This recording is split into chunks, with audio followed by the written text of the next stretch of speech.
अध्यात्म विज्ञान, नई दृष्टि, नई खोज। देखिए, सुनिए और समझिए। अध्यात्म विज्ञानी पूज्य स्वामी श्री कमलेशानंद जी के निर्देशन में सनातन सत्य का अनुसंधान कर जीवन को प्रकाशित करें।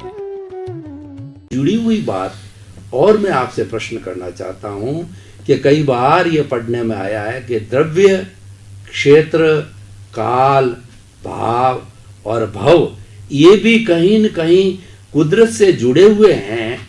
कुदरत तो सुप्रीम है, लेकिन ये पांच तत्व भी अपना रोल अदा करते हैं।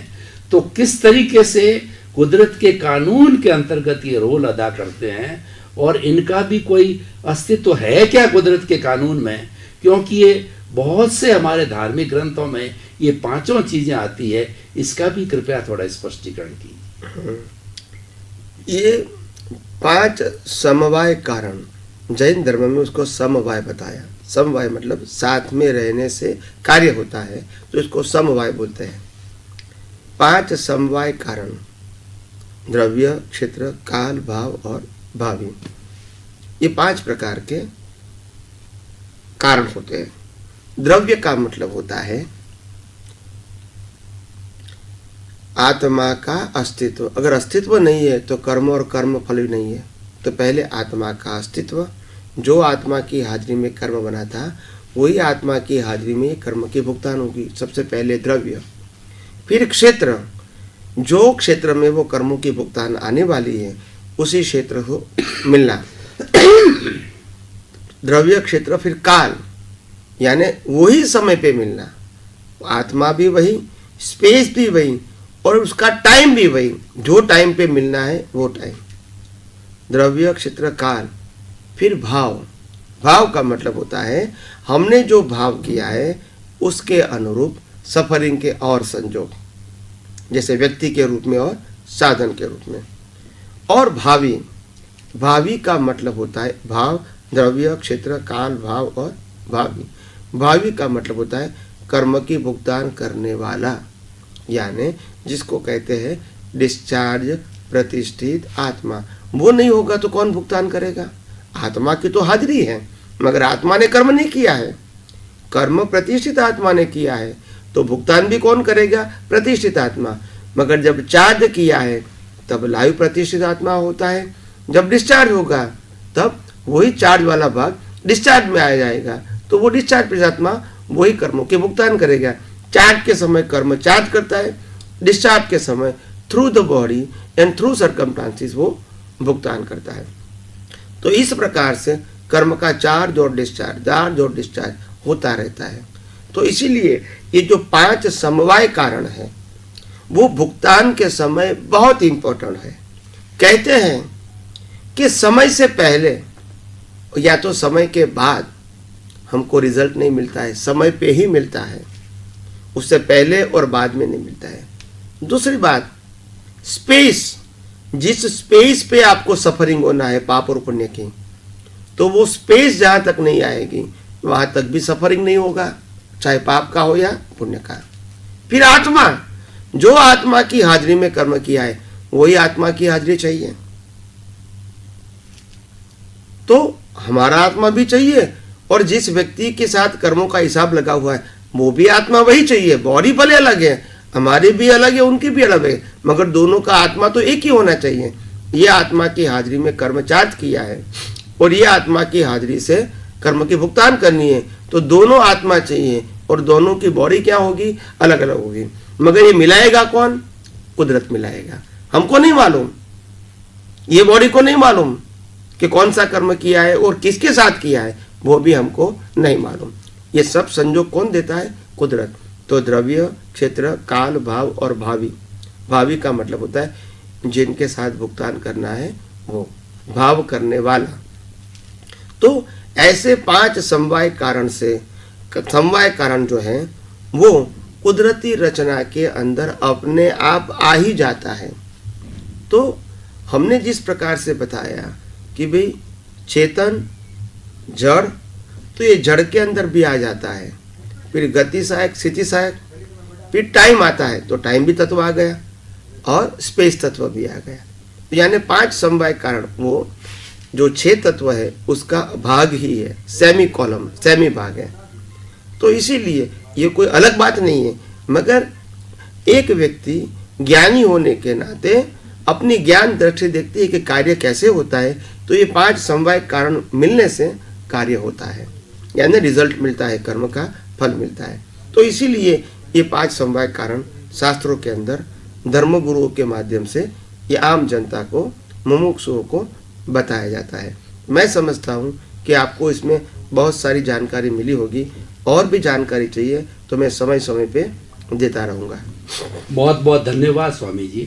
समवाय की बात चल पड़ी तो हम भारतीय संस्कृति के प्राय सभी धार्मिक ग्रंथों के अंदर ये बताया गया है कि पृथ्वी पंचभूतात्मक है।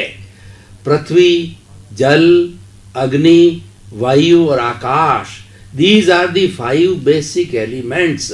उससे ये सारी सृष्टि बनी हुई है, और इन पंचभूतों से ये जो हम चेतन की बात करते हैं, हर जीवित प्राणी 5 भूतों से जन्म लेता है, 5 भूतों से पोषित होता है, और 5 जब राम नाम सत होता है तो 5 भूतों में विलीन होता है। जल जल में, अग्नि अग्नि में, वायु वायु में, आकाश आकाश में, सब में वापस चला जाता है, और पूरी सृष्टि की एनर्जी वही की वही बनी रहती, उसमें कोई क्षय नहीं होता है। तो ये कुदरत के कानून के अंतर्गत कार्य करते हैं। तो किस तरीके से हम इसका संबंध कुदरत से जोड़ेंगे, ये थोड़ा बताइए, ताकि ये सारे समवाय है, कंफ्यूजन नहीं रहे हमारे श्रोता को कि ये समवाय अलग अलग हैं या कुदरत के विभाग है। बहुत अच्छा प्रश्न है, प्रश्न के लिए धन्यवाद। पहली बात यह है कि जो प्रश्न बहुत अच्छा है कि आखिर ये कुदरत के कानून के मुताबिक कैसे होता है ये सब कार्य। क्या 5 समवाय कारण है, 6 तत्वों का कारण है, या तो और कोई कारण है? तो कुदरत कहती है कि हर अवस्था जो होती है, वो हर अवस्था आपके जीवन में जो आएगी वो कानून के मुताबिक ही आएगी, बिना कानून नहीं आएंगे। मगर ये जो अवस्था है, वो अवस्था के अंदर समय तत्व भी रहेगा, जड़ तत्व यानी स्पेस भी रहेगी, अग्नि तत्व भी रहेगा। अगर व्यक्ति जीवित है तो उनको डाइजेस्ट करना है, ब्रीद लेना है, ब्लड सर्कुलेशन करना है, खाना पकाना है, तो अग्नि तत्व भी चाहिए उसको। हमारी बॉडी को जीवित रखने के लिए भी अग्नि तत्व चाहिए। तो फिर हवा भी चाहिए, जैसे हम श्वास लेते हैं, पृथ्वी भी चाहिए, जैसे हमारी बॉडी बनी है और ये पूरा स्थूल अवस्था बनी हुई है। तो इसी प्रकार से ये जो सब कुछ बना हुआ है वो 5 तत्वों से ही बनाया है, और चेतन तत्व की उसमें हाजिरी होती है। तो यानी चेतन तत्व की हाजिरी से जड़ तत्व वाला शरीर वो बाकी के सहायक कारणों से, सहायक कारण कौन सा होता है? गति सहायक, स्थिति सहायक, टाइम एंड स्पेस, ये 4 जो कारण हैं वो जड़ की अवस्था को सहायक बनते हैं, और इससे हमारी भुगतान हो जाती है, चाहे पाप की है चाहे पुण्य की है, चाहे व्यक्ति के साथ जुड़ी है चाहे साधन के साथ जुड़ी है। हर अवस्था में ये 5 तत्व भी चाहिए, समवाय कारण भी चाहिए। ये दोनों को रिलेटेड है, एक दूसरे से जुड़ा हुआ है, वो अलग नहीं है, वो कुदरती रचना का हिस्सा है। कुदरती रचना का ये 5 समवाय कारण वो हिस्सा बन जाता है। तो इसी प्रकार से ऐसे काम बनता रहता है, और हर व्यक्तियों का जीवन चलता रहता है। तो बस अभी समय की मर्यादा के अधीन मैं इतना बताता हूँ, आगे की बात नेक्स्ट एपिसोड में बताने की कोशिश करूँगा। भाई और बहनों, श्रोतागण, दर्शकगण, हमको बहुत ही अच्छा सत्संग का लाभ मिल रहा है। ये सारी बातें इतनी विस्तार से क्यों आ रही है? कुदरत कितनी बड़ी चीज है, जो पूरे सृष्टि का संचालक तत्व है, उसको कितने सुंदर तरीके से साइंटिफिक बेस के साथ में, और 6 तत्वों को जो rest, motion, time, space, animate, inanimate, इसको जो है हमारा विज्ञान भी मानता है। इसका अर्थ ये हुआ कि आपका जो आध्यात्म विज्ञान है ये सही चीज है। दोनों विज्ञान की भाषा में आप अध्यात्म को परोस कर रहे हो, और यही आज के युग की मांग है, क्योंकि विज्ञान हमारे सामने है।